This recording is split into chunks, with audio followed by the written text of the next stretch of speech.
Hello students, Sayan tuition centre YouTube চ্যানেলে তোমাদের সবাইকে স্বাগত জানাচ্ছি। এবছর যারা উচ্চ মাধ্যমিক পাশ করে কলেজে ভর্তি হতে যাচ্ছ বা ফর্ম ফিল আপ করেছ, তাদের জন্য আজকের ক্লাসটি, তাদেরকে সবাইকে স্বাগত জানাচ্ছি। নর্থ বেঙ্গল ইউনিভার্সিটির আন্ডারে যারা যারা ডিএসসি হিস্ট্রি সাবজেক্টটি নেবে বা নিয়েছ, তাদের জন্য আজকের ক্লাসটি গুরুত্বপূর্ণ। তোমাদের সিলেবাসে বেশ কিছু বিষয় নিয়ে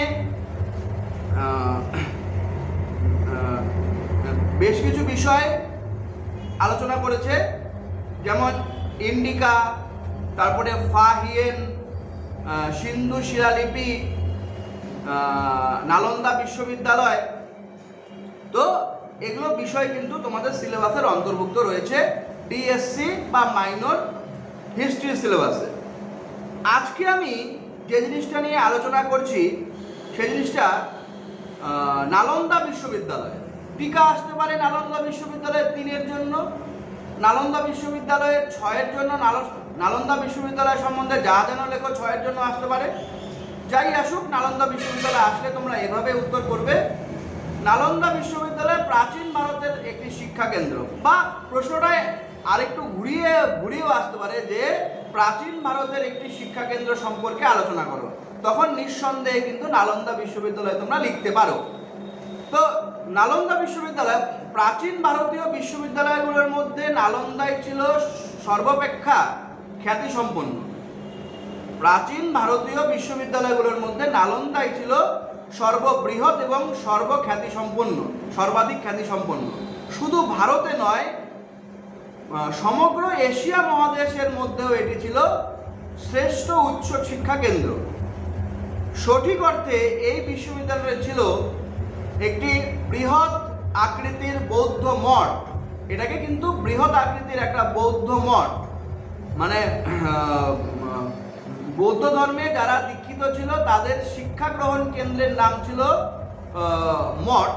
সেই নালন্দা বিশ্ববিদ্যালয় কিন্তু প্রথম দিকে একটা বৌদ্ধ মঠ হিসেবে পরিচিত ছিল। নিচে এই প্রতিষ্ঠানটির সংক্ষিপ্ত বর্ণনা দেওয়া হলো। এই বর্ণনা দেওয়ার জন্য আমি কতগুলো পয়েন্টের সাহায্য নিয়েছি। অবস্থান, এই বিশ্ববিদ্যালয়টা কোথায় অবস্থান করছে? বিহার রাজ্যের পাটনা শহরের রাজগীরের নিকটবর্তী বড়গাঁও নামক একটি স্থানে নালন্দা বিশ্ববিদ্যালয়ের অবস্থান ছিল। আবার বলছি, বিহার রাজ্যের পাটনা শহরের রাজগীরের নিকটবর্তী বড়গাঁও নামক একটি স্থানে নালন্দা বিশ্ববিদ্যালয় অবস্থান ছিল।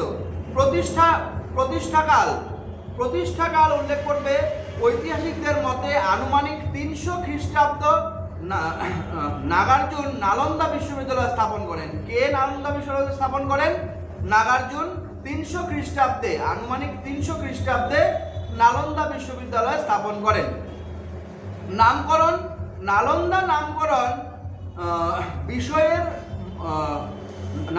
নামকরণ বিষয়ের মতভেদ লক্ষ্য করা যায়।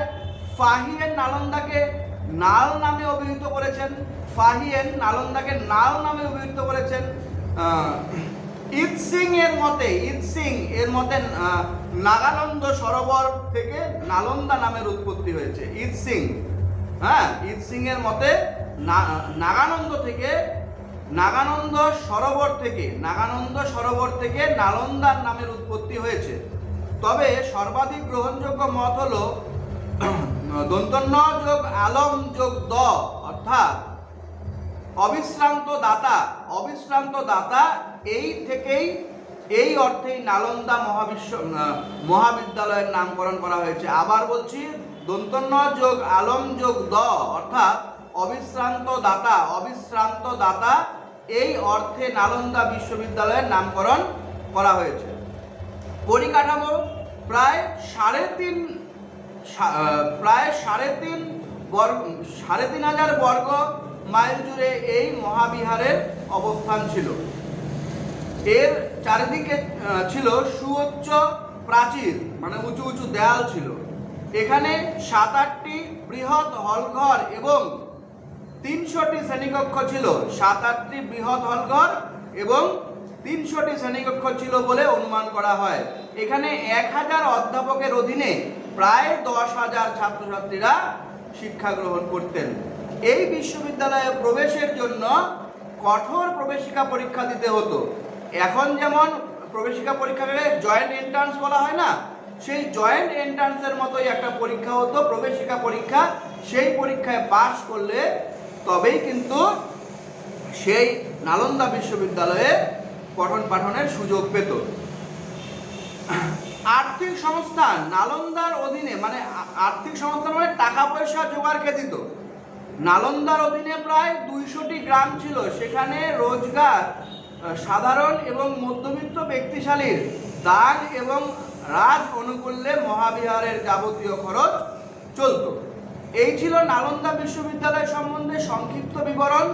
নালন্দা বিশ্ববিদ্যালয় সম্বন্ধে আরও যদি ডিটেলস জানতে হয়, তোমরা আমাদের টিউশন সেন্টারে ভর্তি হয়ে যাও। অনলাইন অফলাইন উভয় মোডেই ক্লাস চলছে, ক্লাস শুরু হয়ে গেছে। তো নালন্দা বিশ্ববিদ্যালয় সম্বন্ধে আরও বিস্তারিত সেই ক্লাসগুলোর মধ্যেই আলোচিত হবে। আজকের জন্য এখানেই রাখছি। সবাইকে অনেক অনেক ধন্যবাদ। চ্যানেলটি যদি ভালো লাগে সবার সঙ্গে শেয়ার করে দিও, বন্ধু বান্ধবের সঙ্গে শেয়ার করে দিতে ভুলো না। ধন্যবাদ।